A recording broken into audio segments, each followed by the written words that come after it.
اس نے اپنی بیوی سے کہا ہماری تو خیر ہے، ساتھ والا پڑوسی زیادہ غریب ہے، ادھر نہ بھیج دے، یہاں گندم امیر شہر کی ہوتی رہی خراب اور بچی کسی فقیر کی فاقوں سے مر گئی، کہا ساتھ والے پڑوسی کے گھر سے میں کئی دنوں سے بھوک کی آوازیں وہاں بھیج دے۔ اس کے گھر گئی تو اس کی بیوی شوہر کو مشورہ دیتی ہے، کہتی ہے میرے بچے تو دلیر ہیں، ساتھ والے کے چھوٹے ہیں، وہ گزارا نہیں، ادھر نہ بھیج دے۔ ادھر گئی، ایک روایت ہے 7 گھر، ایک روایت ہے 21 گھر، 21 گھروں میں گھومتی ہوئی وہ شریف پھر پہلے کے گھر میں آ گئی اور پہلا صحابی کہنے لگا صرف تو نے ہی محمد کا کلمہ نہیں پڑھا، باقی بھی اس نے بھی پڑھا ہوا ہے، صرف تو نے ہی رسول اللہ سے یہ درس نہیں لیا، باقیوں نے بھی لیا ہے، اور صرف تیرے اندر ہی جذبہ اظہار نہیں، تو ہی صرف مسلمانوں سے پیار نہیں کرتی، سارے ہی پیار کرتے ہیں۔ وہ شریف پھر آ گئی، اب کیا کرنا ہے، اب کیا کرنا ہے؟ امام نبوی نے لکھا ہے، وہ کہنے لگی کرنا کیا ہے، پکاؤں گی میں اور کھائیں گے 21 گھر، پھر بھی اکیلے نہیں کھائیں گے، پکاؤں گی میں اور کھائیں گے 21 گھروں کے مطابق شوربہ پکا، اور پھر برتن میں ڈال کے وہ بی بی ایک کے گھر کا دروازہ کھٹکھٹاتی ہے، کہتی ہے مصطفیٰ کے غلاموں نکلو باہر اور کھاؤ، اس لیے کہ جس نبی نے مجھے پیار کا حکم دیا اسی نے تمہیں بھی پیار کرنا سکھایا ہے، یہ رنگ چشم فلک نے سکھایا ہے۔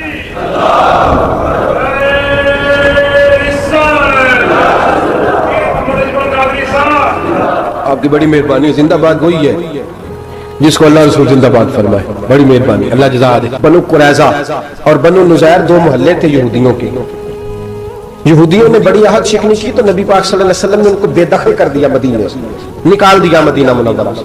یہودی نکل گئے مدینہ طیبہ سے، تو جب وہ نکل کے جا رہے تھے تو ان کے مکان، ان کے باغ، ان کی جائیدادیں بچ گئیں۔ نبی پاک علیہ السلام نے انصار مدینہ کو پہلے بلایا، جاگ رہے ہیں نا آپ لوگ،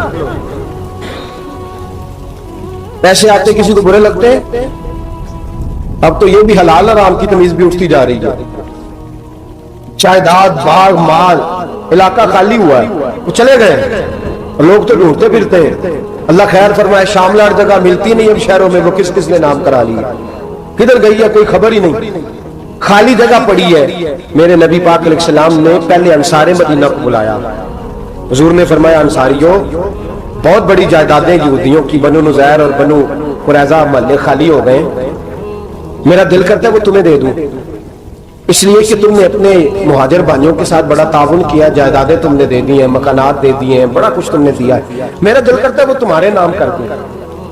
تو انصار مدینہ کیا کہنے لگے یا رسول اللہ دے تو ہم نے دیا ہے پر وہ بیچارے جھجکتے ہی رہتے ہیں، وہ جھجکتے ہی رہتے ہیں، کھل کے ہماری چیزیں استعمال نہیں کرتے، تو حضور ہم تو پہلے ہی انصار ہیں، ہمارے پاس بڑا کچھ ہے، آپ مہربانی فرمائے وہ سارا کچھ مہاجروں کو دے دے مہاجرین کو، ہمیں نہیں چاہیے۔ اب چلے گئے بات کر کے، میرے حبیب پاک نے مہاجروں کو بلا لیا، فرمایا بنو نزیر اور بنو قریظہ قبیلے کی جائیدادیں آئی ہیں، تمہارے پاس بظاہر جو چیزیں ہیں بھی وہ بھی انصار مدینہ کی ہیں، تو میرا یہ خیال ہے کہ وہ سارا کچھ تمہیں دے دیا جائے۔ ابو بکر صدیق رضی اللہ تعالیٰ عنہ کہنے لگے یا رسول اللہ صلی اللہ علیہ وسلم ہمارے انصار بھائیوں نے ہمارے لیے دل تک کھول دیے ہیں، حضور انہوں نے ہر چیز بانٹ کے ہمارے سامنے رکھ دی ہے، ہم اتنے خرد غرض ہیں کہ سارا کچھ لپیٹ جائیں، کہ حضور ہمارے پاس جو مکان ہے وہ ہے، ہم کاروبار کر رہے ہیں، تجارتیں کر رہے ہیں، مزدوریاں کر رہے ہیں، ہم انشاءاللہ اور بنا دیں گے، آپ یہ ہماری طرف سے ہمارے انصار بھائیوں کو گفٹ کر دیں گا، آپ انہیں دے دیں۔ میرے حبیب کی آنکھوں میں آنسو آ گئے، میرے نبی پاک علیہ السلام رو پڑے، یا رسول اللہ کیوں روتے ہیں؟ فرمایا تمہارا یہ بھائی چارہ قائم رہا تو اللہ اسلام کو بڑی قوتیں عطا فرمائے گا، اللہ طاقتیں دے گا اسلام کو، اگر تمہارا یہ رنگ قائم رہا، یہ انداز، میرے غلاموں تمہارے یہ طور طریقے کہ بھائی کہتا ہے دوسرے کو، دوسرا کہتا ہے تیسرے کو۔ عرض یہ کرنے جا رہا تھا کہ رسول کریم صلی اللہ علیہ وسلم نے پیغام دیا امت کو، فرمایا دیکھیں نا کتنے بڑے لفظ ہیں، یہ نہیں فرمایا دوزخ میں جائے گا، یہ نہیں فرمایا کہ اسے جہنم کی سزا ملے گی، میرے نبی نے فرمایا میں اسے مومن مانتا ہی نہیں، میں اسے مسلمان اپنا مانتا ہی نہیں۔ حضور کسے؟ فرمایا جو پیٹ بھر کے کھاتا ہے اور اس کا ہمسایہ بھوکا سو جاتا ہے، میں مومن ہی نہیں مانتا۔ سزا تو تب ملے گی نا کہ جب میں کسی سزا کا اعلان کروں، میں مانتا ہی نہیں، وہ میرا ہے ہی نہیں، خود پیٹ بھر کے کھا رہا ہے، ہمسایہ اس کا بھوکا، میں نہیں مانتا۔ انما المؤمنون اخوہ، مومن بھائی بھائی، میں مانتا ہی نہیں اسے۔ اور میرے حبیب پاک اتنے بڑے لفظ حدیث میں اور کہیں نہیں ملیں گے، آپ کو اتنے بڑے جملے کہیں نہیں ملیں گے۔ میرے نبی پاک نے فرمایا اللہ کہے گا قیامت کے دن